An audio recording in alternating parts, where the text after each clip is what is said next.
Hello बच्चों, welcome to back my YouTube channel. मेरे YouTube channel target vision में आप लोगों का बहुत बहुत स्वागत है।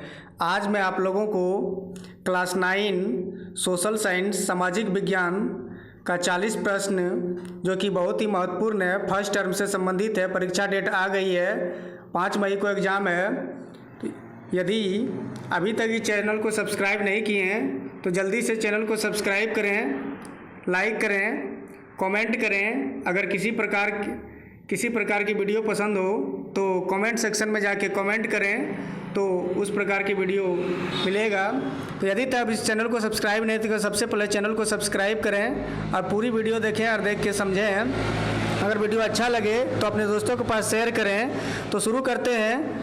लिखा हुआ है, फर्स्ट क्वेश्चन है, 1815 मई को किस युद्ध में फ्रांस की हार हुई? तो 1815 में किस युद्ध में फ्रांस की हार हुई? तो इसका ऑप्शन हो जाएगा ए, वाटरलू की युद्ध में फ्रांस की हार हुई थी। नेक्स्ट है, क्रांति से पहले फ्रांसीसी समाज कितने वर्गों में विभक्त था? तो कितने वर्गों में विभक्त था? तो 3 वर्गों में विभक्त था, ऑप्शन नंबर बी। नेक्स्ट है, चर्च के विशेष कार्य को करने वाले व्यक्तियों के समूह को क्या कहा जाता है? तो उसको कहा जाता है पादरी, ऑप्शन नंबर सी।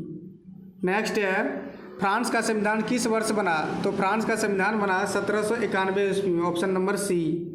नेक्स्ट है, फ्रांस में 1793 से 1794 ईस्वी के मध्य के काल को किस नाम से जाना जाता है? तो इसको जाना जाता है आतंक का राज्य के नाम से, ऑप्शन नंबर ए को। नेक्स्ट है, 1917 से पूर्व रूस पर किसका शासन था? तो रूस पर जो शासन था वो था जार निकोलस का, ऑप्शन नंबर बी। नेक्स्ट है, रूसी संसद का क्या नाम है? तो रूसी संसद का नाम है ड्यूमा, ऑप्शन नंबर डी घ।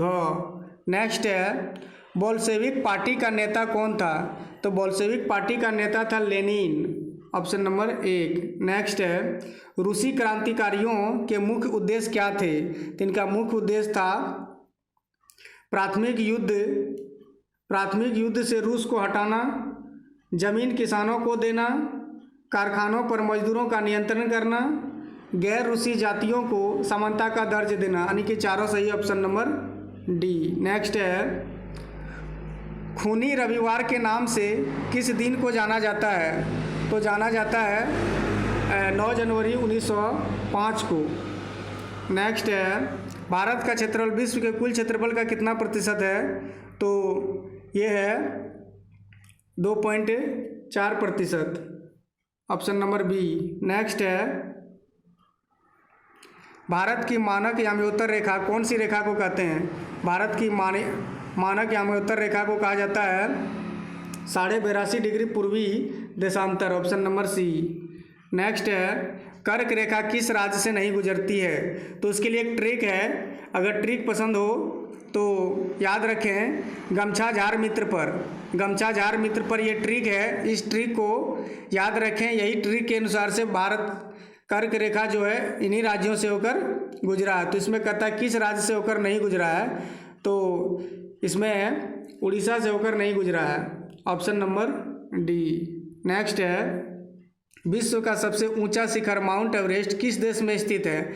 तो माउंट एवरेस्ट जो है वो नेपाल में स्थित है, ऑप्शन नंबर सी। नेक्स्ट है, एक स्थलीय भाग जो 3 ओर समुद्र से घिरा है उसे क्या कहा जाता है? तो उसे कहा जाता है प्रायद्वीपीय, ऑप्शन नंबर सी। नेक्स्ट है, बाढ़ वाले मैदानों के नए तथा युवा निक्षेपों को किस नाम से जाना जाता है? तो जाना जाता है खादर के नाम से, ऑप्शन नंबर सी। गोवा के दक्षिण में स्थित पश्चिम तटीय पट्टी को किस नाम से जाना जाता है? तो जाना जाता है कोंकण के नाम से, ऑप्शन नंबर सी। नेक्स्ट है, किस द्वीप का निर्माण प्रवाल भक्ति से हुआ है? तो हुआ है लक्षद्वीप, ऑप्शन नंबर क। नेक्स्ट है, विश्व की सबसे बड़ी अपवाह द्रोणी किस नदी का है? तो ये है अमेजन नदी, ऑप्शन नंबर ए। नेक्स्ट है, कौन सी नदी अरब सागर में गिरती है? तो गिरने वाली नदी है Narmada, option number C. Next है, लमपुर गांव की कितनी प्रतिशत जनसंख्या अपनी आजीविका के लिए कृषि पर आश्रित है? तो इसमें हो जाएगा 75%, जो कि कृषि पे निर्भर है। नेक्स्ट है, खरीफ फसल की अवधि क्या है?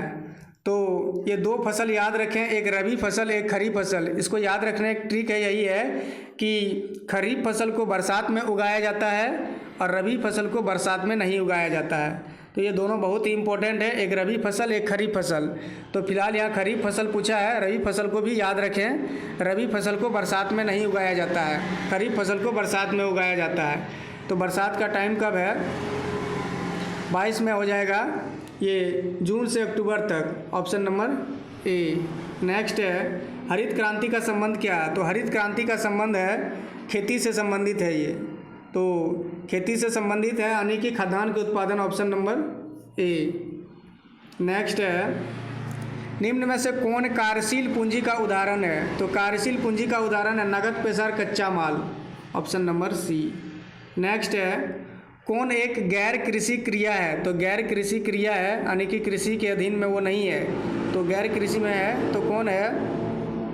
तो वह है खाद एवं बीज की बिक्री, ऑप्शन नंबर डी। नेक्स्ट है, नीचे दिए गए कथनों को ध्यानपूर्वक पढ़िए। कथन में लिखा है कि जब मानव संसाधन को शिक्षा तथा स्वास्थ्य के द्वारा विकसित किया जाता है तब इसे मानव पूंजी निर्माण कहते हैं। कथन नंबर 2 में लिखा, मानव पूंजी में निवेश भौतिक पूंजी की भांति ही प्रतिफल प्रदान करता है। तो क्या सही है? तो इसका सही हो जाएगा, इसका सही हो जाएगा, दोनों ऑप्शन सही हो जाएगा, ऑप्शन नंबर सी। नेक्स्ट है, किस प्रकार की जनसंख्या अर्थव्यवस्था की परिसंपत्ति है? तो ये शिक्षित एवं स्वस्थ जनसंख्या ही जनसंख्या अर्थव्यवस्था की परिसंपत्ति है। संपत्ति है कि शिक्षा अनिवार्य है, शिक्षा ही सबसे बड़ी संपत्ति है। नेक्स्ट है, नीचे दिए कथनों में से कौन सा कथन बेरोजगारी को सही तरीके से प्रभावित करता है? कौन नंबर में लिखा है, जब प्रचलित मजदूरी की दर से कम मजदूरी पर लोग काम करते हैं, जब प्रचलित मजदूरी की दर पर काम करने के इच्छुक व्यक्ति को रोजगार नहीं मिलता, जब व्यक्ति को अपनी रुचि के मुताबिक काम नहीं मिलता, और जब डिग्री धारक व्यक्ति को उसकी योग्यता के अनुरूप कार्य एवं वेतन नहीं मिलता। तो इसमें हो जाएगा, जब प्रचलित मजदूरी की दर पर काम करने के इच्छुक व्यक्ति को रोजगार नहीं मिलता। तो इसका ऑप्शन नंबर बी हो जाएगा। नेक्स्ट है, प्राथमिक शिक्षा में नामांकन के लिए कौन से कार्यक्रम चलाए गए हैं? तो प्राथमिक शिक्षा के लिए, प्राथमिक मतलब 1 to 5, तो इसके लिए कौन सा कार्यक्रम चलाए गए हैं? इसमें क एवं ख का शिक्षा कार्यक्रम चलाएगा, ऑप्शन नंबर सी। नेक्स्ट है, मौसमी बेरोजगारी से क्या तात्पर्य है? मौसमी बेरोजगारी से तात्पर्य है कि जब वर्षा के कुछ महीनों में रोजगार प्राप्त नहीं होता है, रोजगार प्राप्त, ऑप्शन नंबर सी हो जाएगा, प्राप्त नहीं होता है। नेक्स्ट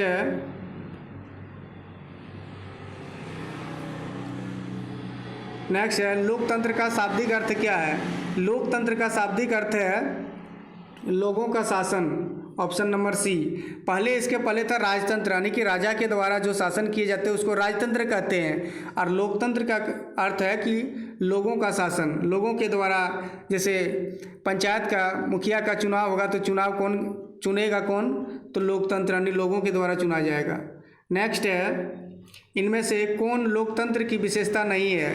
तो लोकतंत्र की विशेषता नहीं है, इसमें हो जाएगा एक ही राजनीतिक दल की शासन, ऑप्शन नंबर बी। नेक्स्ट है, इनमें से कौन सा कथन गलत है? तो लोकतंत्र शासन का एक ऐसा रूप है जिसमें शासकों का चुनाव लोग करते हैं। लोकतंत्र में अंतिम निर्णय लेने की शक्ति लोगों द्वारा चुने हुए प्रतिनिधि के पास ही होना चाहिए। लोकतंत्र शासन का एक रूप है जिसमें वंशानुगत शासक द्वारा शासन चलाया जाता है। लोकतंत्र शब्द की उत्पत्ति डेमोक्रेसी से हुई है। तो इसमें कहता है कथन गलत है, तो ऑप्शन नंबर सी। लोकतंत्र शासन का एक रूप है जिसमें वंशागत शासन द्वारा शासन चलाया जाता है। तो वंशागत शासन नहीं चलाएगा, ये पावर नहीं है लोकतंत्र में कि उसका वंश ही चलाएगा। जैसे अगर कोई पंचायत में मुखिया बना तो वो मुखिया का बेटा ही चलाएगा या कोई, तो इस प्रकार नियम कानून नहीं है। नेक्स्ट है, इनमें से कौन सा तर्क लोकतंत्र के पक्ष में अच्छा नहीं है? तो लोकतंत्र मतभेद और टकरावों का संभालने का तरीका उपलब्ध करता है, ये नहीं होगा। लोकतांत्रिक शासन पद्धति दूसरों से बेहतर है क्योंकि यह शासन का अधिक जवाबदेही वाला स्वरूप है। लोकतंत्र बेहतर निर्णय लेने की संभावना बढ़ाता है। लोकतंत्र नागरिकों का सम्मान नहीं बढ़ाता है। तो इसका हो जाएगा ऑप्शन नंबर डी, घ। नेक्स्ट है, पाकिस्तान में जनरल परवेज मुशर्रफ ने कब सैनिक तख्ता पलट की अगुवाई की?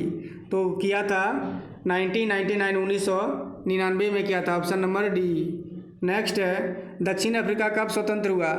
तो दक्षिण अफ्रीका जो स्वतंत्र हुआ था वो 1994 में हुआ था, ऑप्शन नंबर डी। नेक्स्ट है, रंगभेद की नीति किस देश में प्रचलित थी? तो दक्षिण अफ्रीका में थी, ऑप्शन नंबर बी। नेक्स्ट है, भारतीय संविधान सभा में सदस्यों की संख्या कितनी है? भारतीय संविधान सभा में सदस्यों की संख्या कितनी है?